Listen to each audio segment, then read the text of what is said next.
Good afternoon, I'm Malcolm Jordan and this is your Midday News Fix for Wednesday, the 6th of November. Unemployment has risen again. Latest figures from Stats NZ show the unemployment rate has reached 4.8% in the September quarter. Michael Sergel has the details. That figure is up from 4.6% in the June quarter and well up from 3.2% in the December 2021 quarter. Economists had been predicting a rate of between 4.9 and 5.1%, most landing on 5.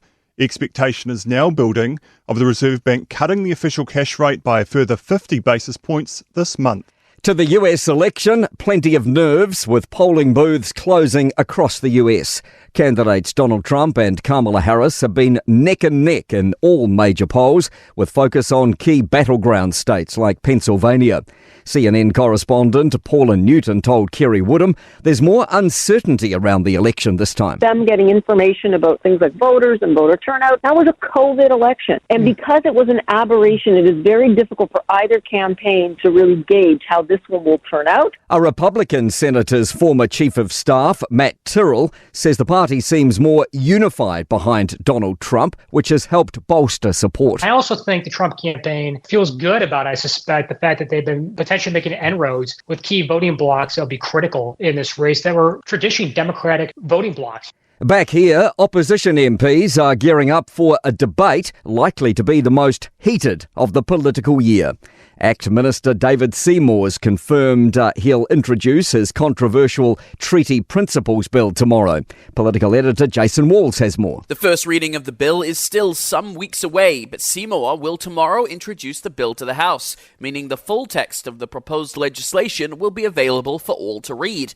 Despite not even being tabled, the bill has sparked controversy from the start, with its full succession through the House opposed by every party in Parliament. And the bill will be tabled in the House later tomorrow afternoon. Good news for dairy farmers in today's global dairy trade auction, with prices overall up 4.8% on the last auction and whole milk powder up 4.4%. Hopes that councils will be listened to and public transport users will be considered in new transport plans for Wellington. The government's ruling out plans for an $8 billion mega tunnel between the Terrace and Kilburnie. It's instead opting to build a second Mount Victoria tunnel and second Terrace tunnel, with enabling works likely to start in 2026. Greater Wellington Regional Council Transport Chair Thomas Nash says it's better to do things properly than to do things fast. One thing that they definitely should do is talk to the City Council and the Regional Council for whom this project is really important before they make any further decisions. To sport. Two-time runner-up Cameron Norrie will return to the ASB Tennis Classic in January. He's recovering from an arm injury that sidelined him for 3 months. The All Whites have named a full-strength squad for their two home World Cup football qualifiers against Vanuatu in Hamilton on November 15 and Samoa in Auckland on November 18. Liam Gillian has been selected to debut. And hosts Sporting Lisbon have trounced Manchester City 4-1 in Champions League action.